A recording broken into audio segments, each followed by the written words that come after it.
Okay, okay.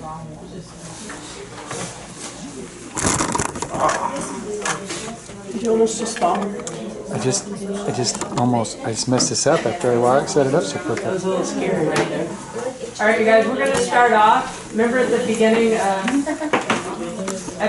of the whole thing, you guys did a survey, or more of a self-assessment. You probably don't remember, but you're gonna redo them and see where you're at now. If you'll take them and pass it.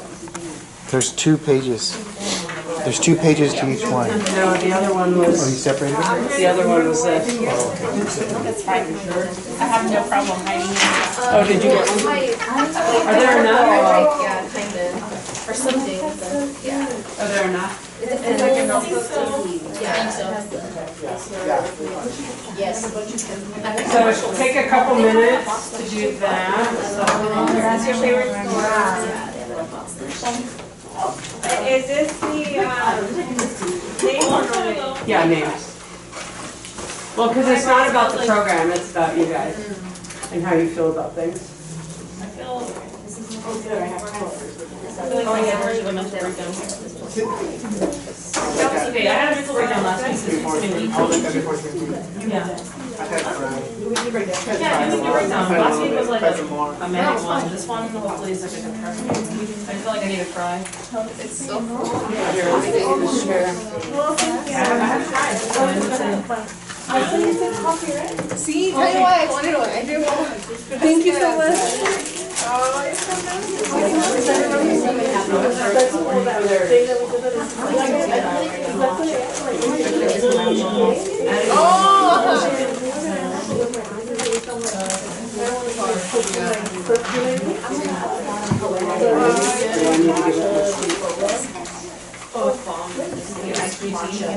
Oh my God, I almost grabbed this soda thinking it was mine.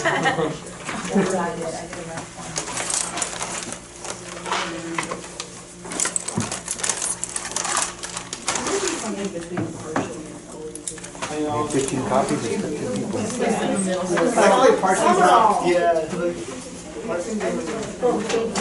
Are there any extra? Or did you get one? Already? No, the other thing. Really? Yeah. Oh, no. Uh-oh, Steve.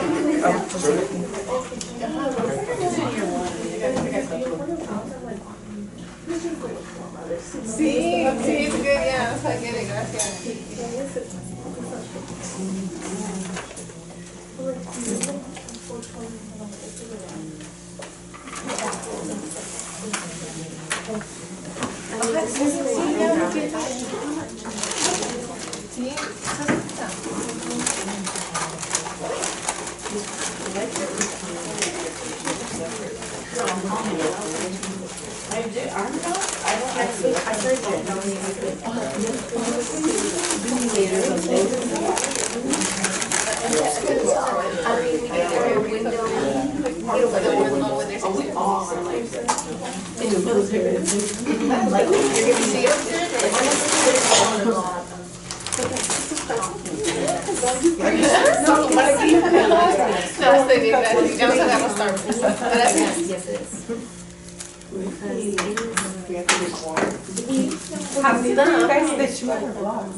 I'm testing babies. They're actually coming too. See?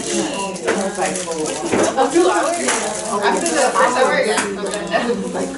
Even the kids are like, you know, you do it before your little party. Como las casas están durmiendo. I thought you were gonna call out. I'm just kidding. No, the testing.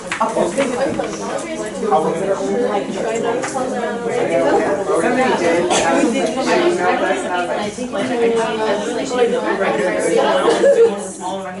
I do my deal. I had to take her kids. I think it was only once.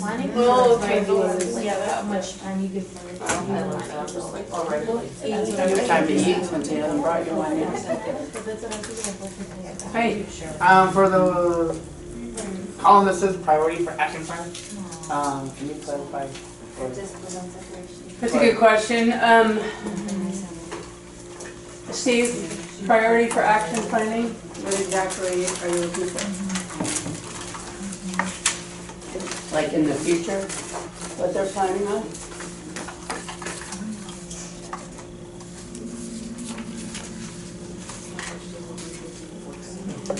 I think that was a good question. Thank you. Oh, thank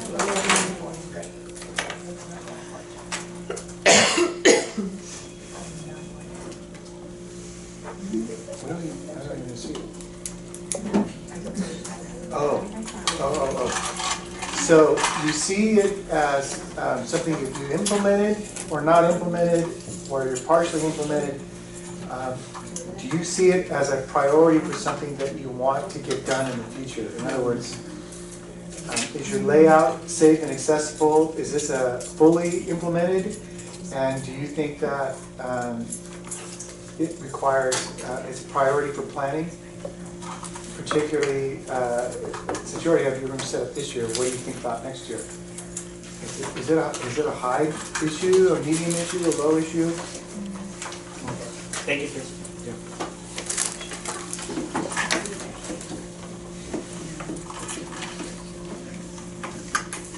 A few more minutes and that goes.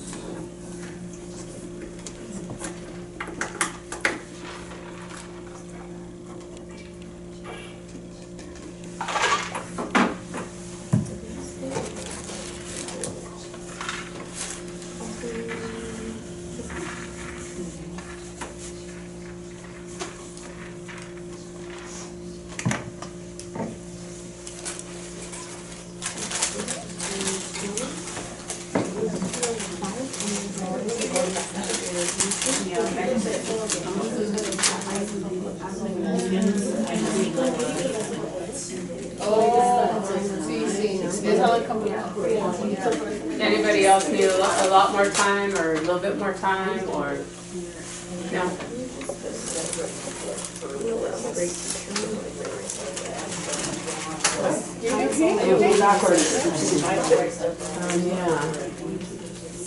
You think how I'll do this? I guess I'll just go around and pick them up. So here's what you guys are going to be doing. Since it's the last day, and rather than having us stand up here and be redundant and talk about it all again, you guys are going to go around the room, and there's the different titles, and then there's one out here. I want you guys to write down anything you can think of about those subjects. Okay, and I mean, obviously you're not going to be all-inclusive because everything wouldn't have been important to you at that time, but as you wander around the room, you're going to see what other people have put on there as well, and that'll help trigger some memory. You know that whole when you see it and write it, how much more you remember. So in this case, you're recalling and probably synthesizing what your other classmates have written. There are quite a few of us, so maybe if you spread out instead of all of you going to one spot. And there is a marker. That one goes there. There's one by you guys that'll go back there. And there's one there for there. And you have the purple one right there. And this one will be for the hallway one. I'll just pass it off to somebody. There's a hallway one. The rigor in the classroom, the lesson planning. Anybody have any questions?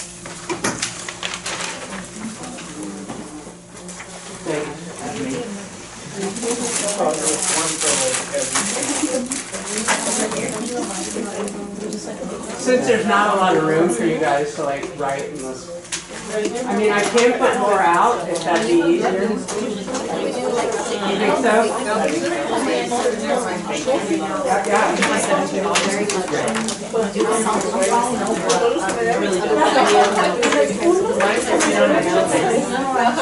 Every time you said what I do it at night. No, I haven't. I need to do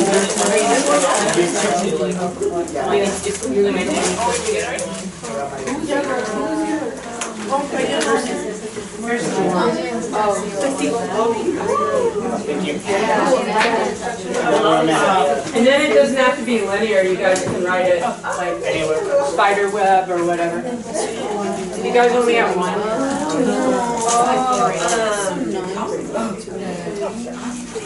You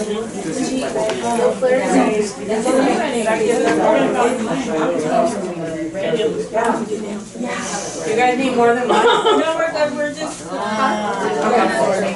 Awesome. Thank you. Can you just explain again? We're, so what we're actually supposed to write on that. So rigor in the classroom was the whole lesson planning one. So like, talking about one particular thing you could do that the kids have.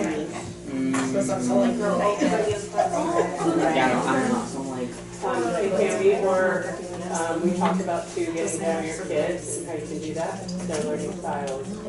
What their parents have to say about them. There were certain things. Sign up for the credits. Sign up for the credits induction. My new self-assessment. I didn't know if there were ways. Oh no, I'm looking for it. I'll close that Cobra for you. Will the kids tell you? You too, get out. Okay, let me just turn this in. And I think we did. Oh, I think we did 2 days. we take the same one.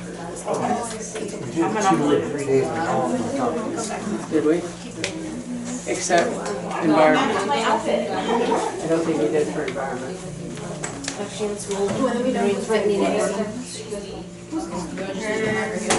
Liv, you wanna switch? You wanna come to ours or? Sure.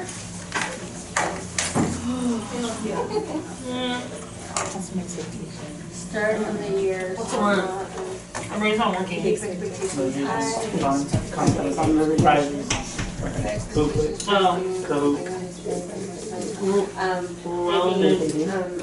Can I spell? E-N-T? Yeah. E-N-T, right?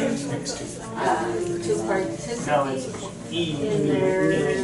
How does anybody know the relevant? Got it, relevant. Like classroom contracts? I clearly don't know how to spell.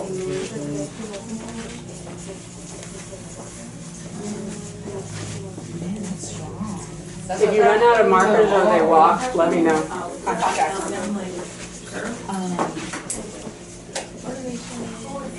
Have a set of contracts. I think that was,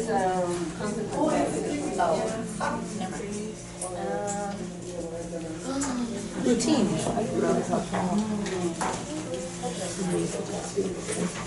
try anything.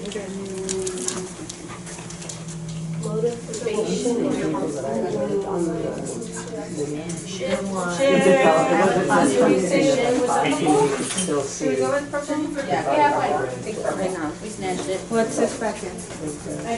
Rigor in the classroom? That's like the lesson planning one. Motivation and consequences.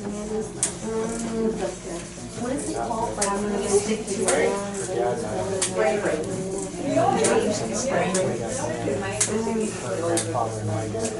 Because they're consistent. Really? Selling insurance.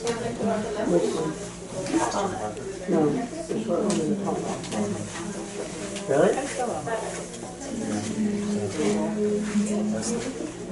Hold on, kids. You said it. I guess like 4 years younger than Yeah. insurance is crazier.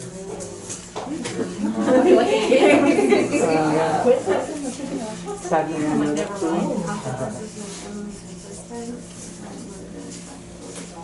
She's totally the art teacher.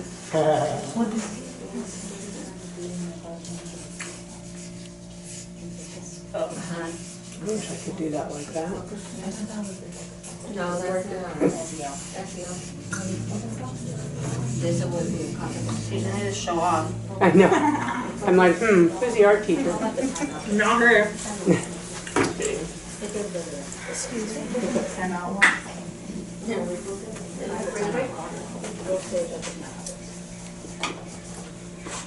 Got you missing a big one on there. See what's in this one? Oh,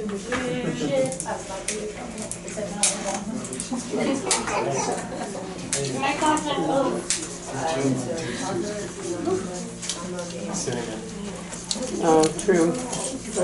She's like, Not completely, because one of them is teachers.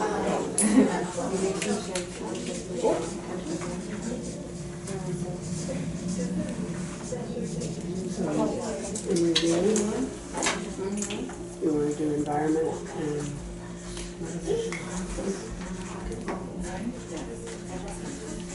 yeah. you want to do another one? Hesitate. I didn't have anything. I didn't have anything all day. I feel skinny.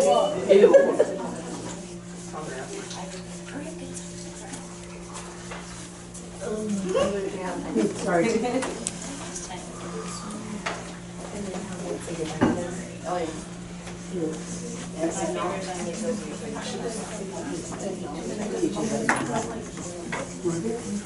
know? I love him. He's an art teacher. Seems weird. It was great. Camera's on. I was like I wanted to I think one of the issues I was wanted to how see to if they were especially Sunday, if they were then that person would get a treatment so that way the ones who aren't are and then They are hard. goes to Me too, I'm gonna cover it next year. I can't even imagine trying to cover it. Who did it? Someone did it. Chris. chemistry and bio.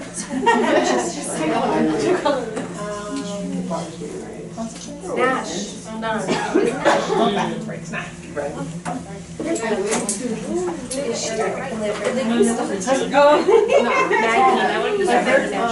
She covered it and it was smart. I just said I'm cleaning. Yeah, they did great at the C building. They did? Yeah. Morgan's classroom. Like that. I've never been to C building. Yeah. So it's gray? She would always set up ours when we were kids. Oh, it's like a gray. A red wall. Oh, sorry. All the colors. I had like 3 copies. I had one. She literally like. Are you okay? She didn't know me. It was so funny. She just like dialed it off. She brings you Starbucks and then you let her. I know. Yeah. She's like, here you go. So Here's how I pay you back. Yeah.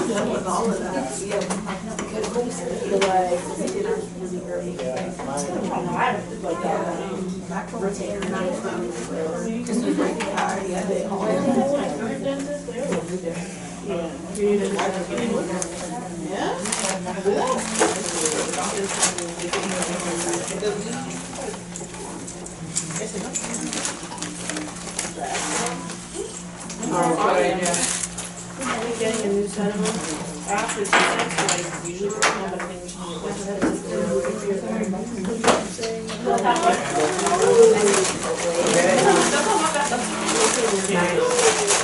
Just in case you yeah, it's better to be cautious than to have it. better get the paper and find out than to not waste it. You're worried it would leak through and burn your wall. I was thinking about that too, but then I saw the double layer. I'm like, okay, we're good. We were like,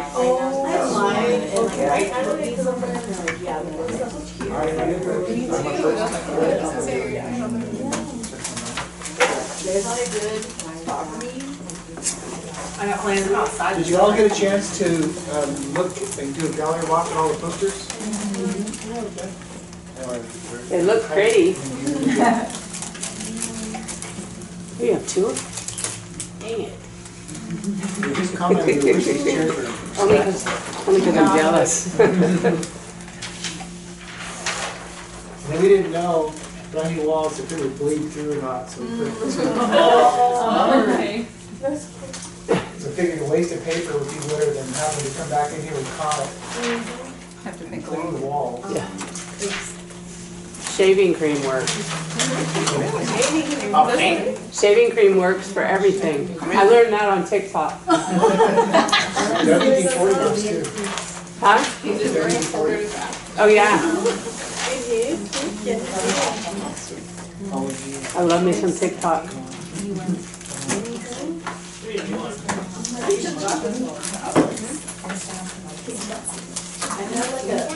Okay, you can't keep stalling. All right, so let's start off with a review. When we talk about instructional environment, particularly the way it's set up and the way it looks.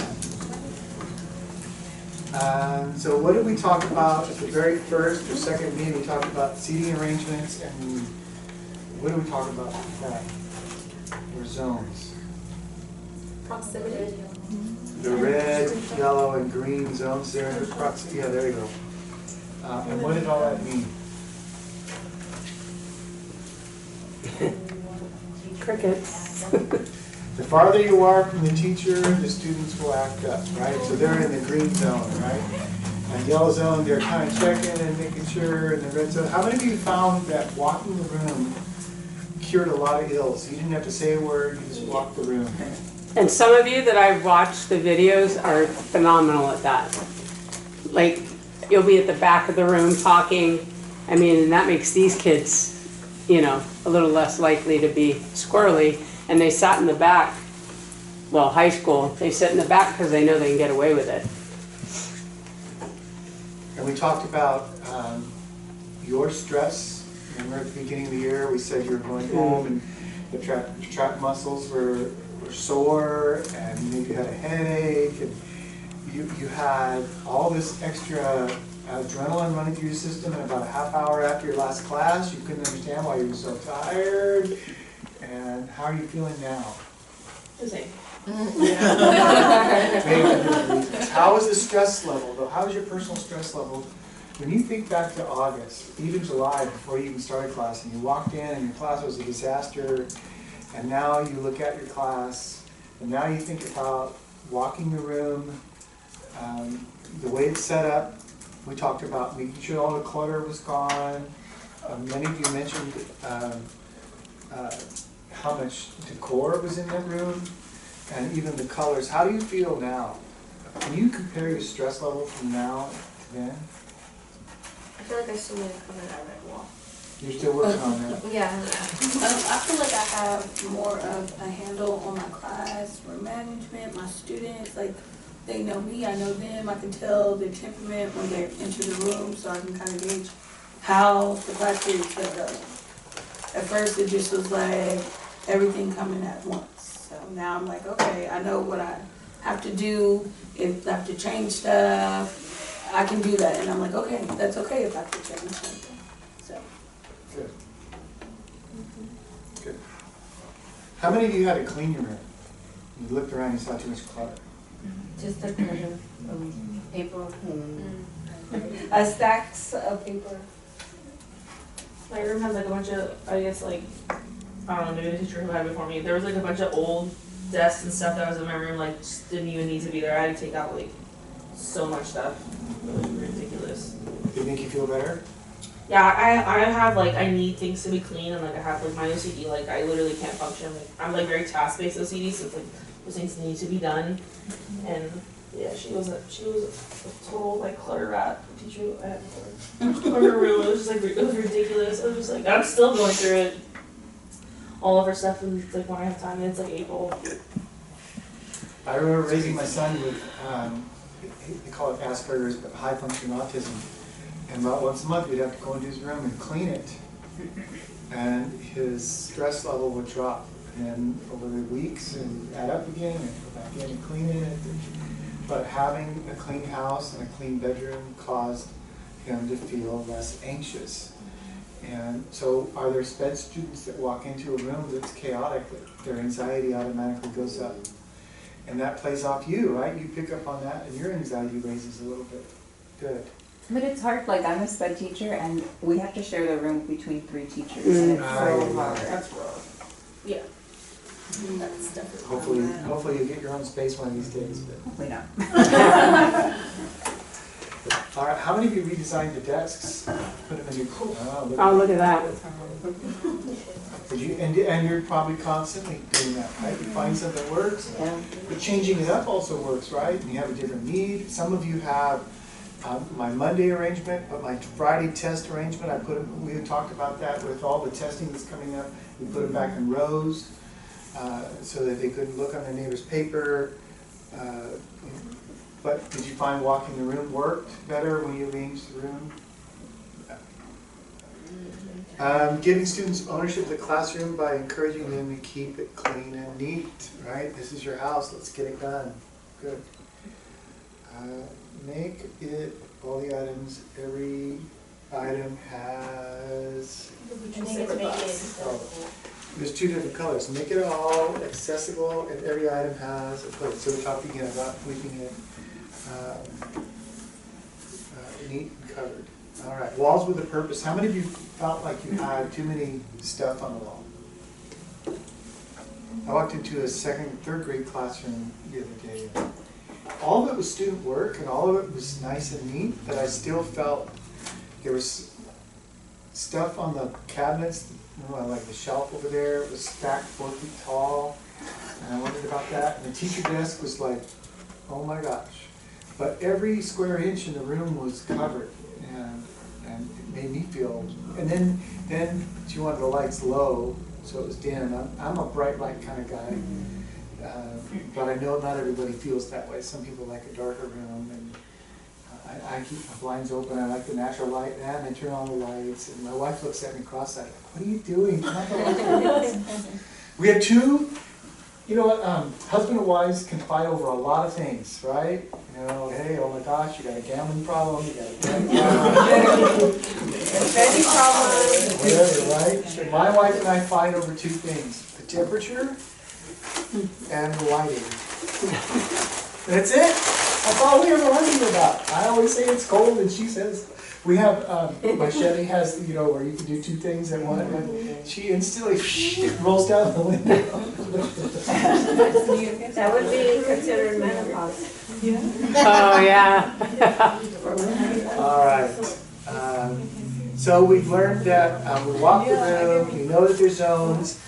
We know that cleanliness lowers anxiety, order, and routines, even with where we store our things. Our classroom environment helps with classroom management.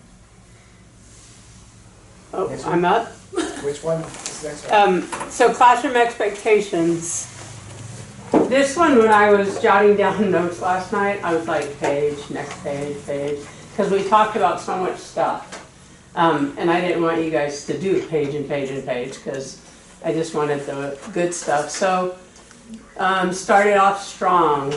What should you plan on doing at the very beginning? Like, how do you get your rules and routines out there? Yeah.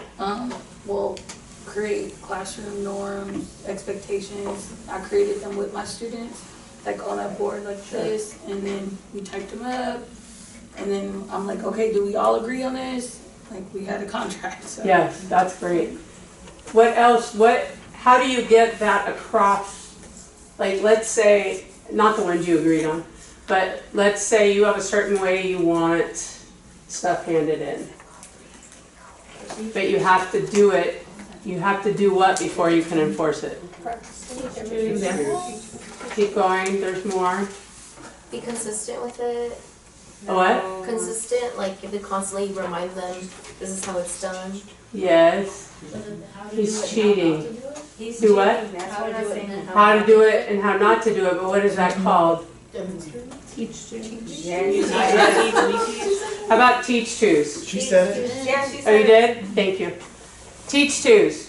Because you can't enforce it if you haven't taught it. So you need to make sure that you've taught it exactly how you want it done.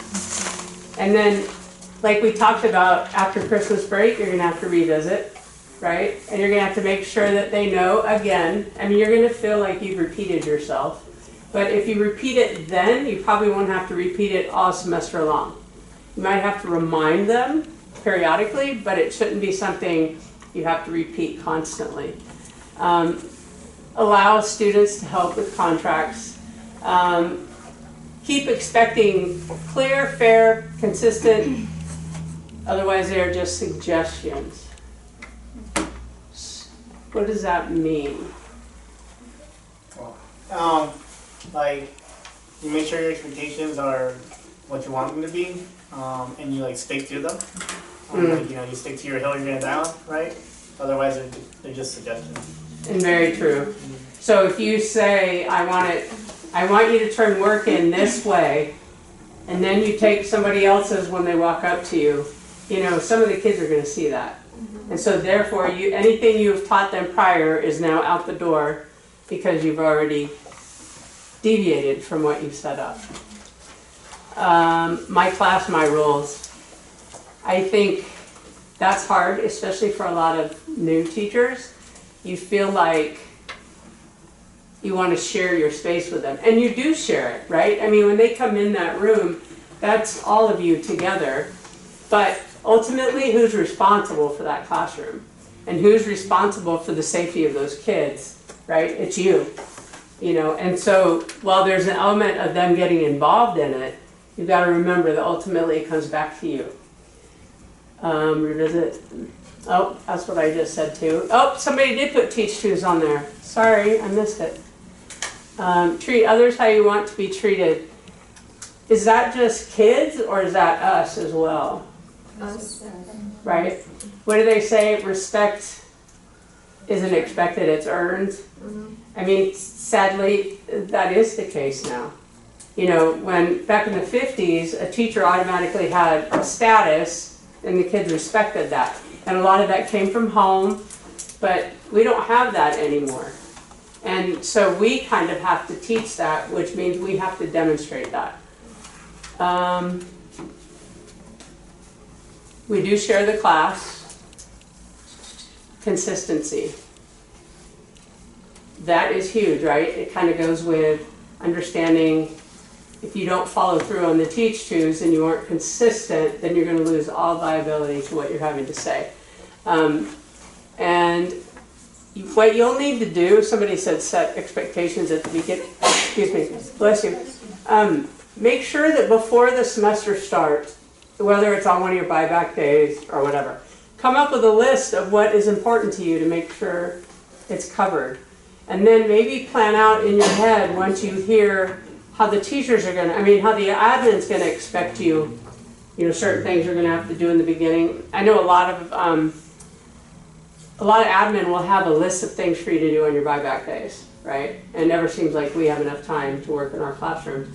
So at some point, think about what was important to you and reflect on last year, this year technically, on what you want to happen and what you would like to see differently.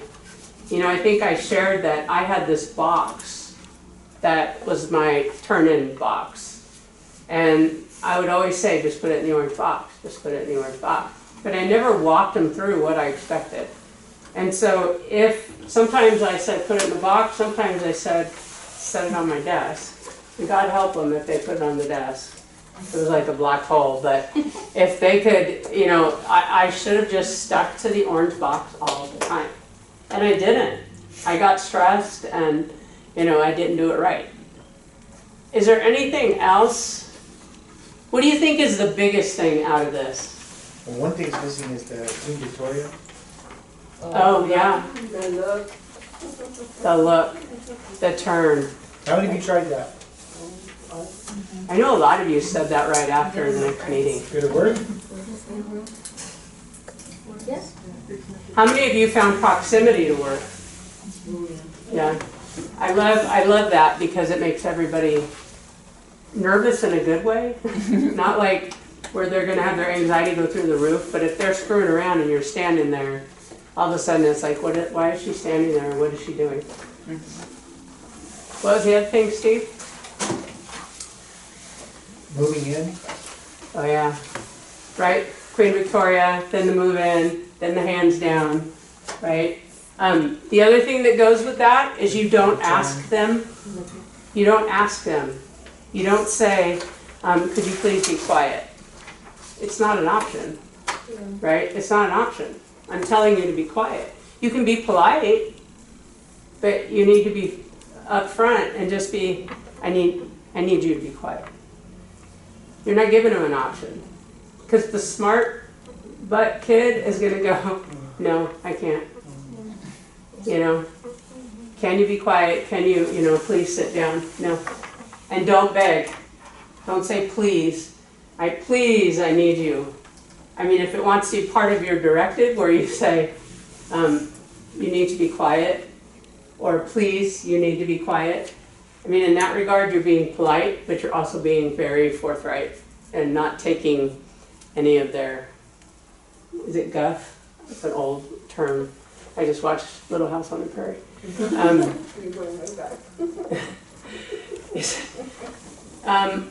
have a list. Hold on, let me see if I'm missing anything. Except I can't read my handwriting.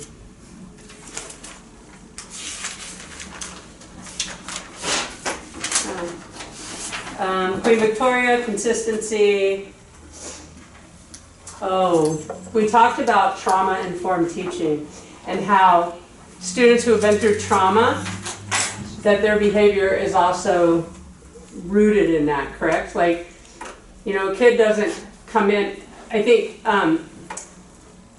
she mentioned that when your kids come in, you can tell right away if they're off.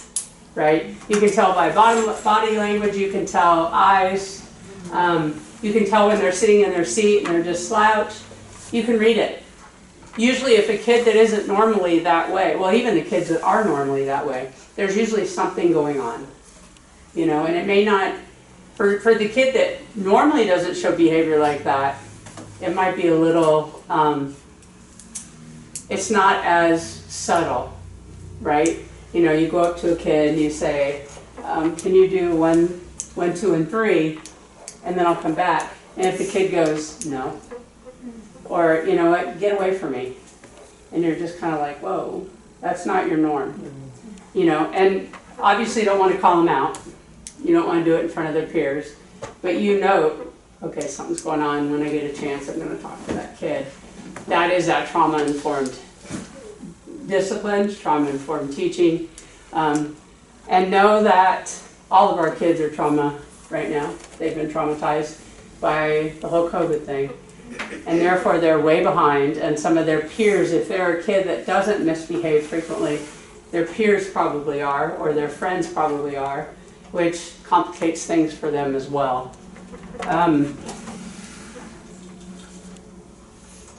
Be predictable. Oh, there's something over there that I saw. Somebody in one of the videos, and it might be a different unit than I've got it in, is give them a voice and give them choice. Somebody wrote that over here. It's by doing that, you're giving the kids ownership, and you're giving them, respect as well, right? I mean, that the choices you gave them are directed by you, but they see it as you're giving them choice. And therefore, they are feeling a little bit of ownership on that. We need to be predictable. I wasn't always predictable, especially if I didn't feel well. I really wasn't predictable in those days. And sometimes I would say it ahead of time, hey, I don't feel well, I apologize ahead of time.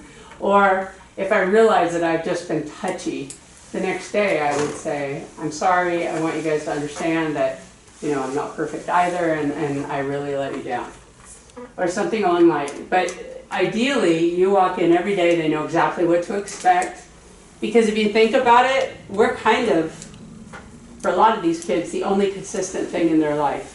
And you are the only consistent adult in their life. So it's critical that we know that we have that role, and that our role is crucial to how they operate within my classroom. Culturally inclusive. We talked about this a little bit. We talked about, obviously, culture, right? Making sure that all your kids are validated and feeling important.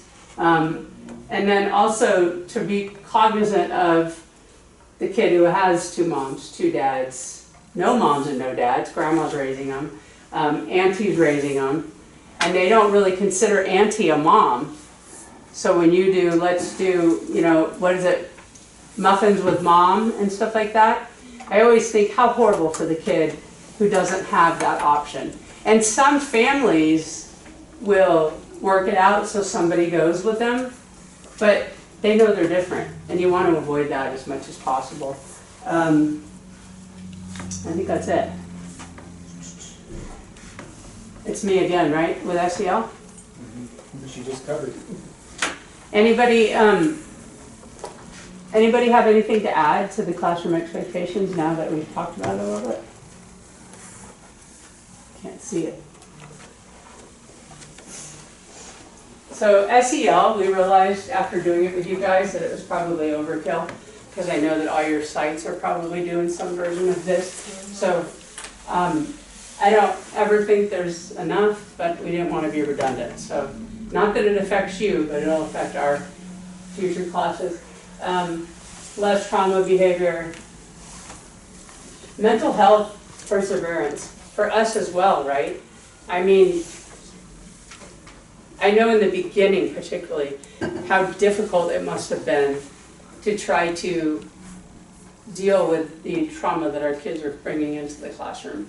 And until you know your kids, and until you know what they look like when they, when they're sad or upset or whatever, that's really, you're shooting in the dark because you're not really sure exactly what's happening.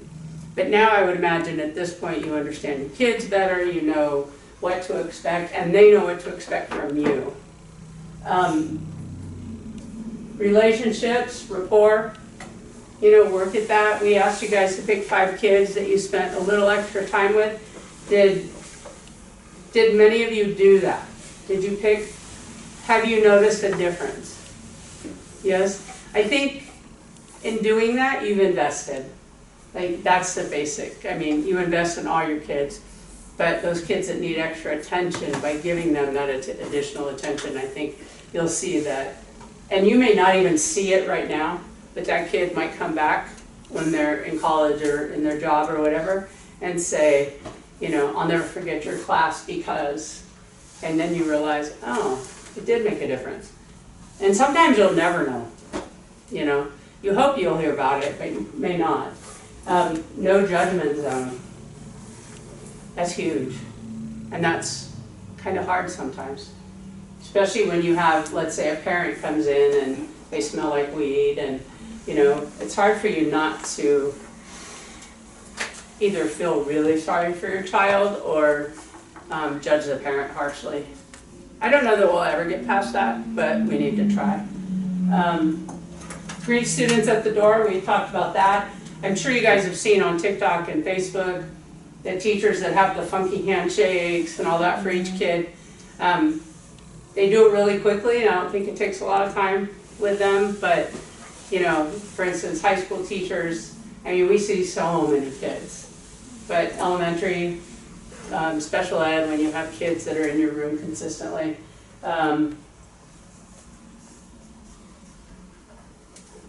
Feeling safe enough to take an academic risk, sometimes even a social risk, right? I mean, these kids are sitting in your class, and if they feel that they're going to be bullied or picked on or laughed at or whatever, they may not take that risk. End each day with a goodbye. It's respect. It's showing them that you care. Change mindset. Is that for, yes, that was what I was trying to think of. Change your mindset into what happened instead of what's wrong. So what happened to you rather than what's wrong, or why did you do this? That's more accusatory. And a growth mindset versus fixed mindset. Be conscious of that with your students. I think that's it. Anybody have any comments? Because you guys are getting this stuff from multiple sources. So do any of you have any ideas to share on that? It's warm in here and it's really hard to keep your eyes open, I know. Rigor in the classroom is lesson plans, know your kids, right? The menu, when you give those kids their choice and their ideas, that's ownership. And then you target what they're strong in. Like, this kid loves cars. So in your mind, there needs to be an assignment on there, maybe that has something to do with cars. Or the kid that loves, your wife's not in here. Oh, good Lord. Now I have a headache. Voice and choice, which I said over there. Critical thinking. One of the things that, and this is not tooting my own horn because that was certainly not what I was doing it for. But with Avid, we do a lot of critical thinking and group working and all that. And one of the things, my kids always tested really well. I never talked to the test. I just didn't feel I needed to. And with the critical thinking, because we taught them to think, the whole program taught it, not just me. Because we taught them how to think, they were able to handle anything they saw in a test. And they always scored well. So the more you do that, the stronger your kids become, really in all avenues of their education. Whole class discussions.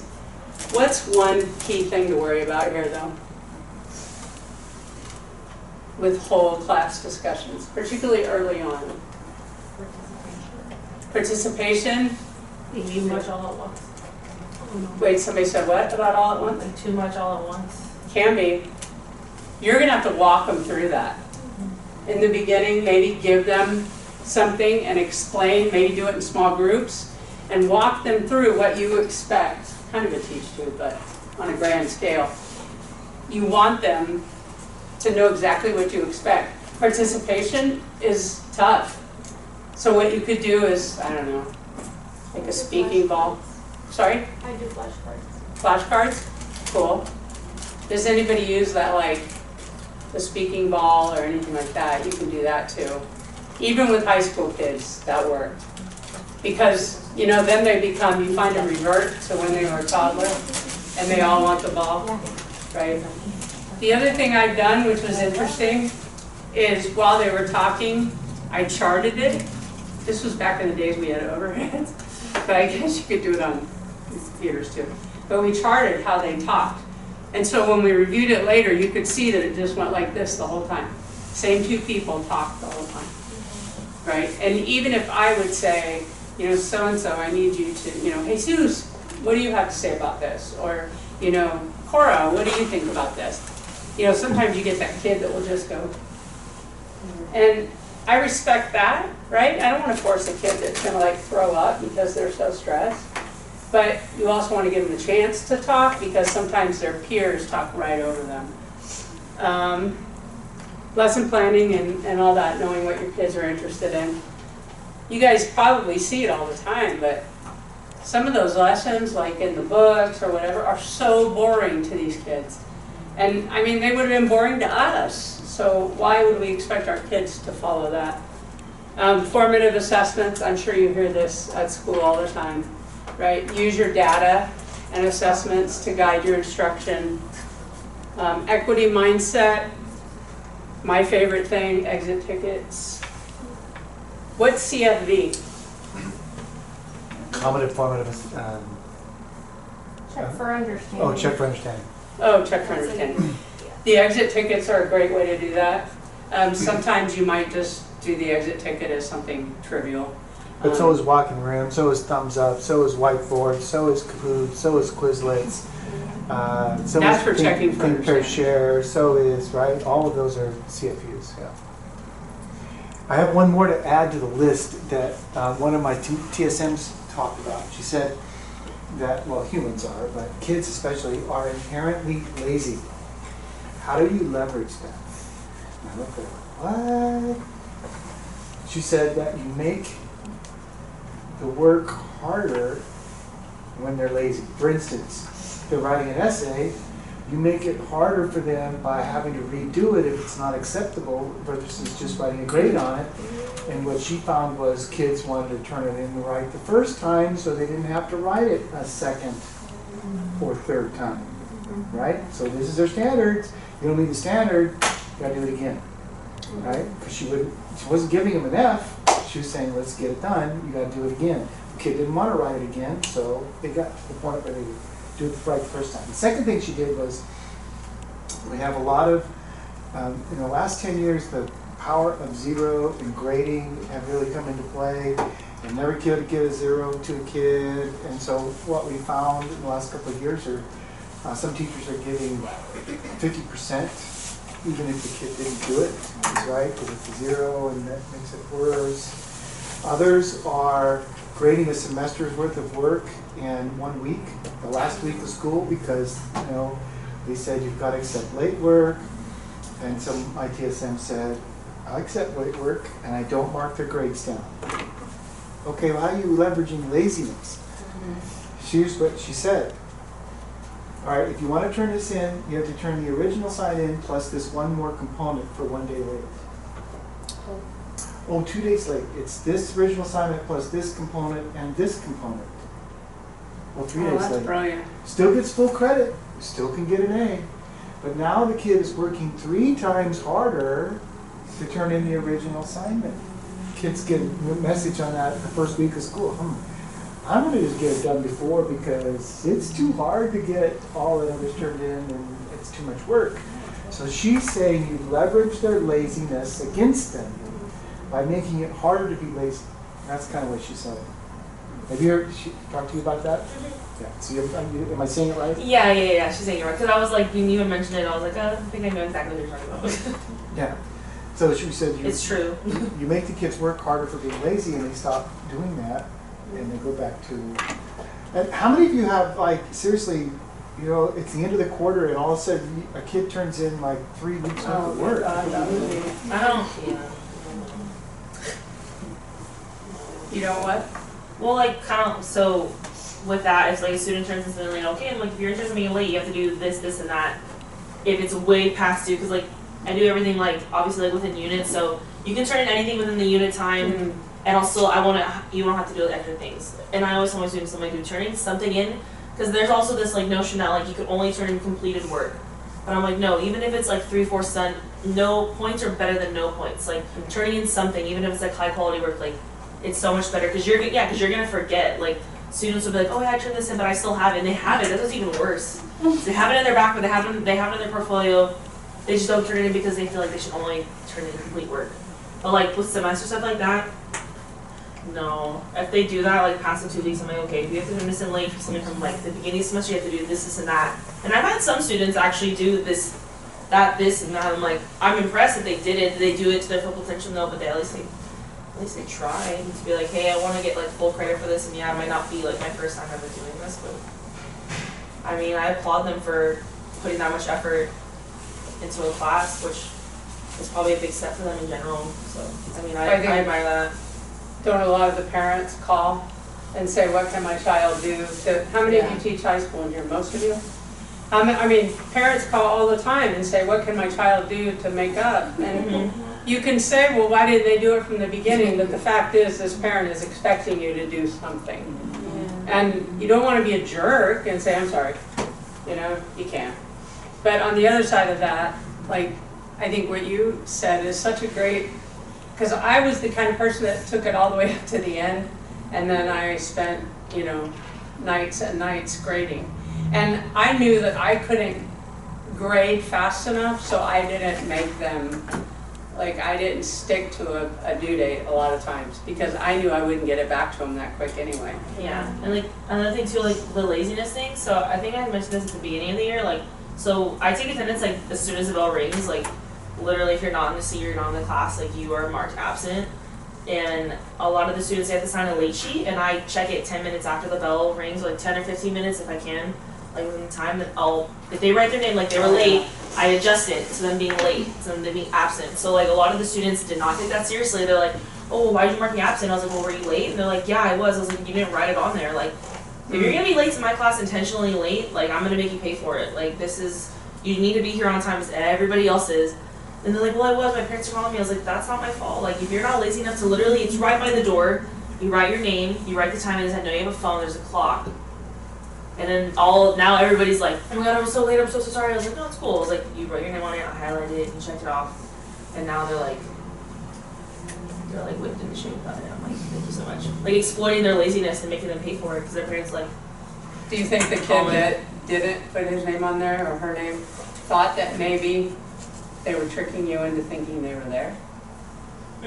No, because I'm like so, I walk around so much and I'm like so aware of like all my students and where they're at and I know where they're coming from. I'm like, who's your teacher? Where's this?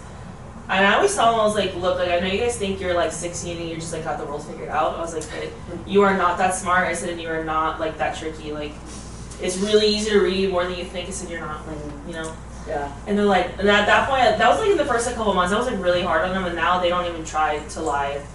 I'm like, dude, the more you lie, you make it actually a lot more difficult on yourself. I was like, help me help you. The more transparent you're with me, the better I can be for you. But if you're just gonna like sit here and be like devious, like that's what you're gonna get. Like, Yeah. like truly, you know, it's like, especially with high school students, they're like, they're ruthless, and they're consistent. Yeah. The other thing that she found was that you have a tendency to somebody says, oh, I need to turn this in late, or we give the kids extra time, and all of a sudden we're extending our assignments out too far. And what she's found is the opposite is true, is that if we tighten up the schedule and actually quicken the pace instead of slowing it down, kids meet that expectation and start turning stuff in a better pace. Instead of, I'm the mice guy, okay, get it to me Tuesday, all right, let me get it to me next week, or whatever, and it keeps getting delayed and delayed and delayed, and procrastination becomes a huge issue.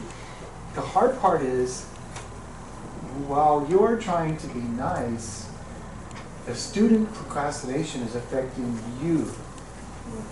So now you're going home Friday night thinking you got a great weekend, but you're carrying a suitcase full of stuff to go and grade. Right? While everyone else is watching TV or having fun or giggling with the kids, you're at the kitchen table correcting papers. So when we talk about rigor in the classroom, the thing that I want to add is leverage their laziness against them. Make them pay a price for being lazy with that extra component. Make them redo it. Instead of just tossing it and giving them a bad grade, say, nope, you got to redo it. So there's a penalty for sloppy work. Nope, you got to do it again. And the third is tighten up your due dates instead of extending. And you'll find the kids go, you can't mess around in that class because she's going to nail you. And so you might as well just do it right the first time because it's a whole lot easier. Yeah, especially like with electives too. People always assume like your electives are easier classes, and for the most part, like they're like, I don't want to say easier, but they're like a nice break from like more academic work. But, like I feel like elective teachers kind of get pushed. Like kids don't take them as seriously. They're like, oh, who cares? Like it's just art, it's just culinary, it's just music, it's just guitar. Like I don't need to show any real effort. But then it's like, yeah, you kind of do. Like I'm gonna hold you to the standards. Like this is my class, and my rules. Like, well, my English teacher didn't expect that of me. I'm like, well, that sucks. Like, I don't remember asking. Like, this is my class. Like, this is what we do here. Yeah. Maybe I'm like a little too honorary with them, but then I'm like, I don't know. They're all pretty whip in the shade, I would like to say. Have you ever heard, and maybe not now, but back when I was teaching, way back in the day, the counselors and some of the other teachers didn't expect our kids to do anything above getting a job or JC. So if you wanted to say, you know, this kid wants to go to UCLA, why would I squash their dreams? If they want to go to UCLA, awesome, let's aim for that. But I can't tell you how many peers told me, oh, that kid will never go to college. Or that kid won't ever be able to get a job doing, you know, plumbing or electrical. And I always think, well, yeah, if you believe that way, of course they're not. You know, they're going to step up to what you expect of them as well. And same with all of you and all of us, is we got to believe in them. Because if we don't believe in them, you know, for some of these kids, we're the only ones that are going to believe in them, which is scary, but it also means that you are that important. I think you're up now. Motivation and consequences, Right. We talked about the carrot and the stick. You've got the refocus, the brain breaks. Tell me about who's used to refocus. How did it go? Now that it's kind of, well, the whole school does it, just because I work at MTech, and they are kind of pioneering the whole thing, so But at first it was kind of challenging just because the system wasn't fully developed yet. So like there was a lot of loopholes, or there was a lack of consistency with it. And like with all these things, consistency is everything. So there was lack of consistency. And Consistency right there, right? And so we were finding that like there was like refocus is supposed to be a chance for them to refocus, but when what do you do with the kids that are not taking it serious or are not getting anything out of it, there was no way to escalate things. But now that it's kind of fine-tuned a little bit, now they're actually pulling kids that are getting multiple refocuses, or the ones that are not taking it serious. There's a little bit more to it now. But like I mentioned last time, refocus, at least for us, the way it has worked is that it works for the tier 1 interventions. Yeah. The basis of like your entire class. Most of the time it's not going to work for the ones that are tier 2 to tier 3. And that's just, we know these kids are going to need a little bit more than the quick refocus. So it's, in a sense, it's doing what it's supposed to do, because it's taking care of all the minimal stuff. It's just the little bit more intense stuff that it doesn't really do much. Because you know, refocus is for the low level, and if we use it appropriately, then it prevents that, and our admin's going to be a little more apt to believe us when we send a child or we ask them to come get a child. When we've already, if they know that you are following this, then you refer your kid. That's a whole lot different than you not doing anything. And I had a teacher that I observed one time 2 years ago, maybe longer. And everything to him was, you know, like if a kid had their head down, go to refocus. Well, you know, that kind of defeats the purpose when you overkill it as well. So you have to make sure that it's not your number one go-to. One thing I would like to say as well about that, I wouldn't use, if you're planning on implementing it, I wouldn't use refocus. At least this is my opinion. It could be different for other people depending on what your own expectations are. But if a kid is tapping, I understand it can be distracting, but I would figure out something else to do about those behaviors. Because refocus might not necessarily work for that kind of stuff. I think refocus is more meant to be like if a kid is talking and very clearly being distracted towards others, that could be a chance to refocus. Or if a kid is getting out of their seat, okay, that could be a chance for focus. But if a kid needs some sort of, like if they haven't gone to work and you already told them twice, maybe try speaking to them about what's going on. Or if they have nervous tics, that could be a different issue.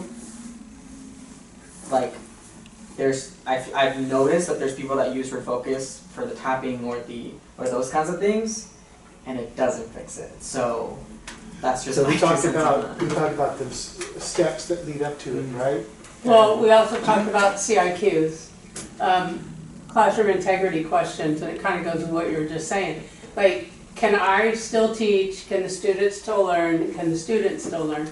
Well, you know, some of those kids are going to tap just out of, that's what they do when they're thinking. You know, a lot of us shake our legs, a lot of, you know, we all have these ways that well, some of us have those ways. I mean, I was a fidgeter, so I could have gotten in trouble for that all the time. But when a child's doing that, is that, you know, you have to decide, you know, you have to ask yourself really quickly, the CIQ, is this child intentionally trying to disrupt people, right? And if they're not, maybe talk to them later and maybe give them like, they have those strips that you can put that are tactile, and they can calm them down. I mean, maybe work with the child to find something else that is less distracting.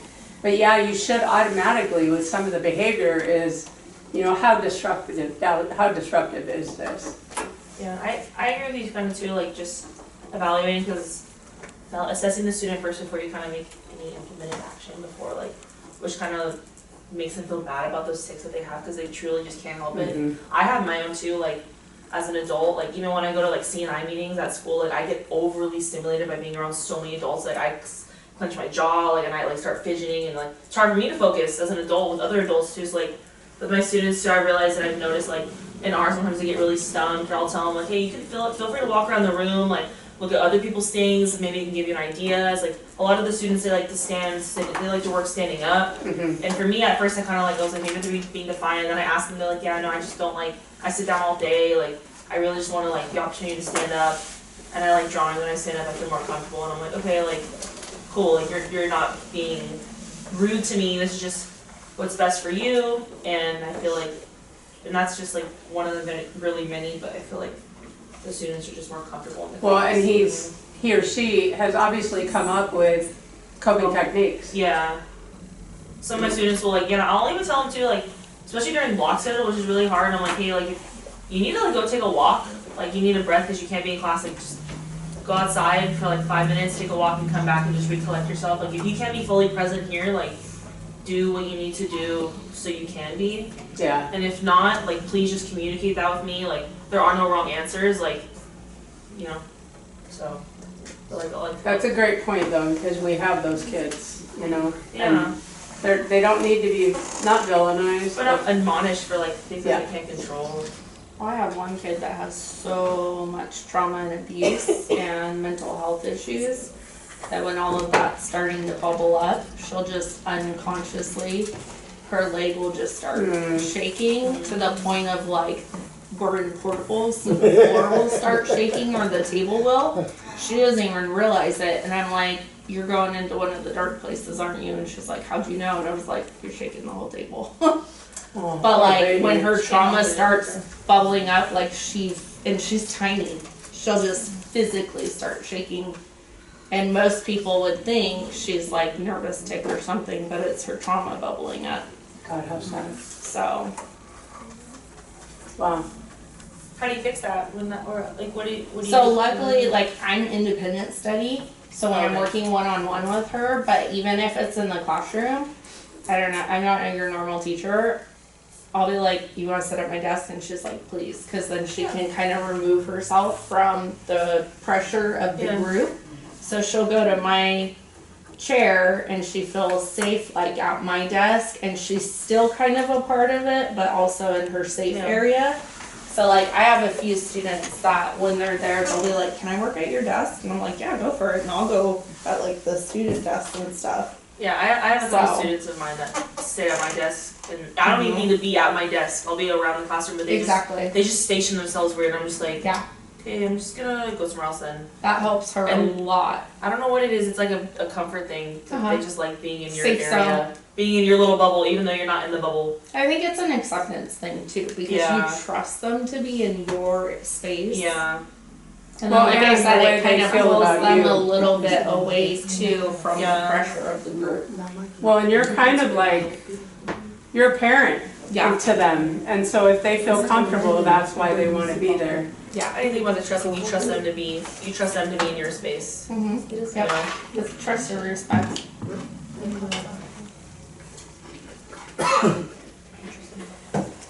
I like this one about relationships, and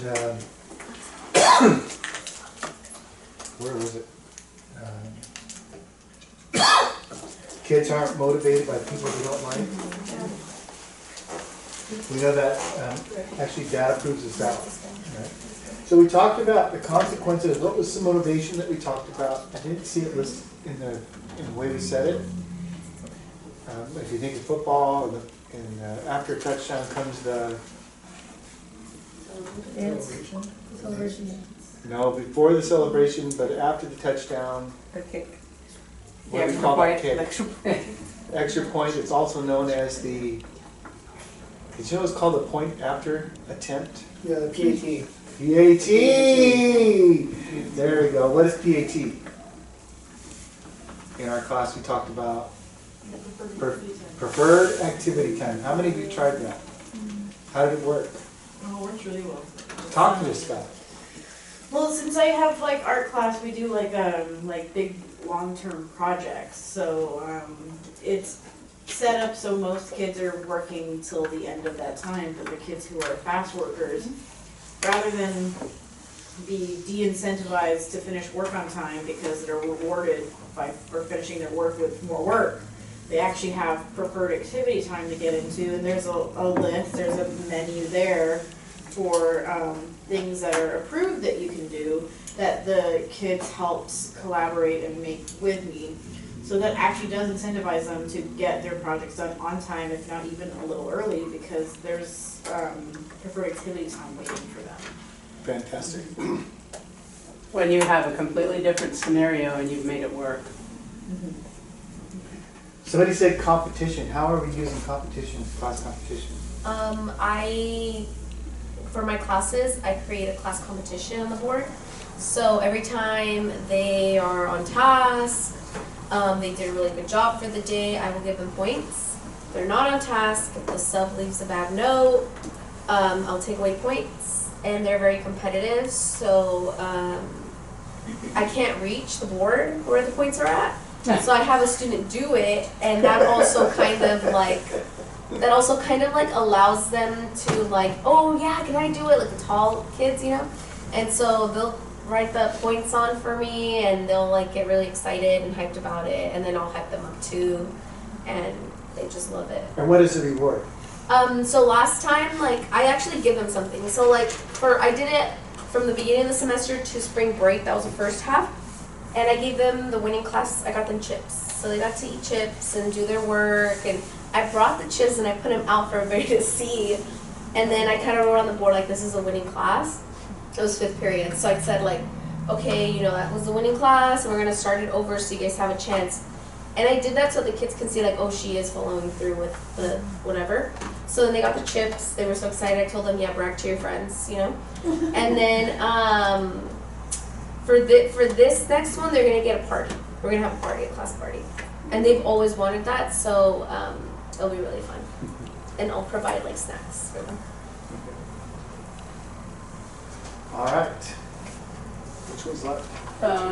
There was something, you guys had brought up, somebody said it, with the rigor in the classroom, actually I think Steve said it, about the step-by-step in the video, not video, visual, sorry. Visual instructional plan. Yeah, you want to talk about that? Where we talked about there's a step for everything and you have a picture for every step. How many tried that? You should have, that was part of one of your assignments, right? Somebody talked about it. Was it you? No. So we looked at the math class, the math problem in class, and we said which step is for, and we looked at making it a step-by-step. And then part of your assignment was to go create a lesson plan with a step-by-step lesson plan, right? How many of you see the value of the step-by-step? How's it handling questions in your class? With step-by-step? So they have less questions. That's the thing. I put it up on the projector for them. So like, okay, step 1 is what you have to do, and there'll be like a little picture. Step 2, okay, so like today we did doc analysis. And so step 1 was grab a highlighter, a pencil, and your documents. And okay, they have that. Step 2 is just, we're gonna read them as a class. So I'm gonna read them to you. And so then I had that for when I did it to them, with them. And then they did it by themselves, so I have different steps for them. So step 1, read the question first, and then read the document, and then highlight what can help you answer the question. And they just, when it's up on the projector, they don't ask questions. They go straight to it and they know what to do. Because they can see what they do. That's awesome. Yeah. Anyone else try that? Anybody English? Sorry. You are? Mm-hmm. So, have you ever, like with essay writing, like it's so difficult for some of the kids, most of the kids. Mm-hmm. And so it was a whole lot easier to, I don't know, I used to use the table theory with the 4 legs and the support, and there's some people use hamburgers, right? Yeah, we do hamburgers, CDR. Yeah. And then we'll do, so they don't think we're writing an essay because they get so nervous. We do a process write, and we'll start off, we'll chunk it like, okay, now you need to create your thesis statement. It goes in this box. And then your evidence and your claim. And at the bottom, you copy and paste each box to create a flowing essay. That's what we do in That's social a science step-by-step too. lesson. Yeah. Yeah, that's what we do in social science too. We kind of like, because we're writing an essay right now, and the essay is honestly like a lot, even like for myself, because it's like 2 questions in one. It's like an argumentative essay, but also informational. So to get them to understand it, I'm doing the documents with them. And like, we do the same thing, like, you know, first, what's your thesis? Then what's your CER? We do the same thing. So it kind of helps them better understand because they struggle with reading and writing like a lot.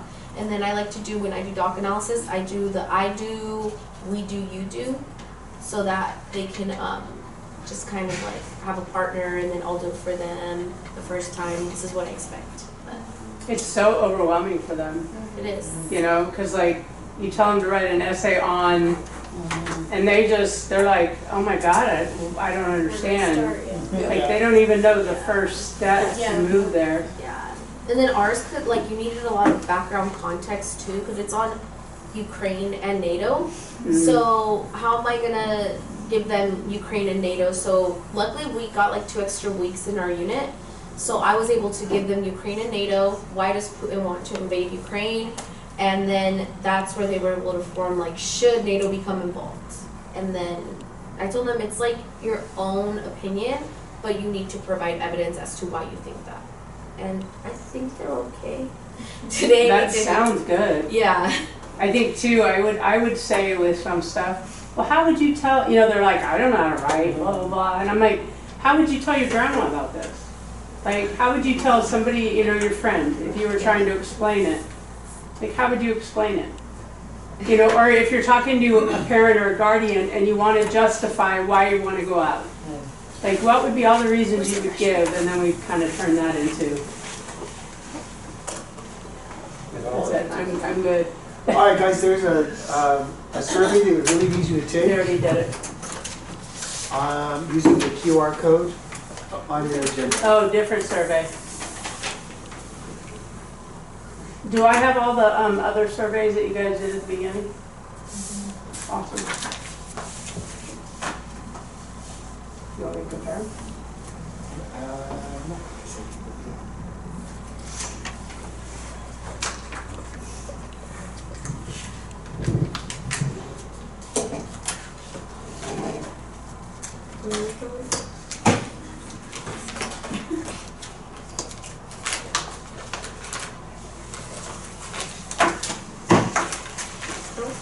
It is formatted so you're forced to click all the boxes. Steve. Tell him. It's formatted so you're forced to click all the boxes. So you can't move on. All the boxes? Yeah, it says one. See how great you are? Let me see if I can show you that.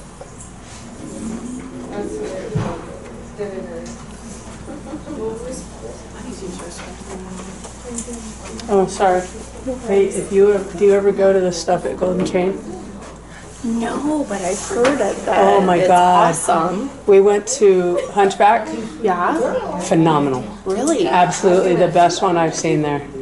Better than Roger Opera's or same kind of level? Same or a little bit better. Really? Yeah. I'll have to check it out. Yeah, it's the same quality of actor. Yeah. But Hunchback, I don't know. It was, because I saw Sound of Music. Oh, yeah. And then there was one about the first female astronomers. And it was really good. I thought it would be so boring. It was so good. Huh. And then this one, The Hunchback, I didn't really know the whole story, sad to say. Right. It was so No, good. no, 90 hours. It was so How long good. ago was it? Yesterday. Oh. It's through May, mid-May. I wonder if I can talk my husband into a date night. It's good. It's good. And Beginning of May, you have to get your transcripts. Hunchback is. How much was Because it? then And does after it, that, do they do dinner there too? No. Okay, so it's But just well, dinner. you can get food. They have a. Okay, so try refreshing it and then see if it works. I can't think of what it's called, but there's Letty's place, and so there's drinks, and you can get like, I mean, not like Is it working out? Oh, yeah, that's fine. Yeah, and then you can either, I think so. the regular seats have like a railing in front that you can put your stuff on, Oh, okay. or the people behind their table. mine's working. Yeah, nice. Without having That's to what a couple people told me, like, So good. Golden Chain's like a hidden gem. You It have to is. go. It is, I mean, Sound of Music was awesome too. Yeah. But for some reason, we both kind of went, this is so good. That's insane. And it's kind of dark. Oh, okay. It's kind of dark, so I think you might like it. Right. So we were right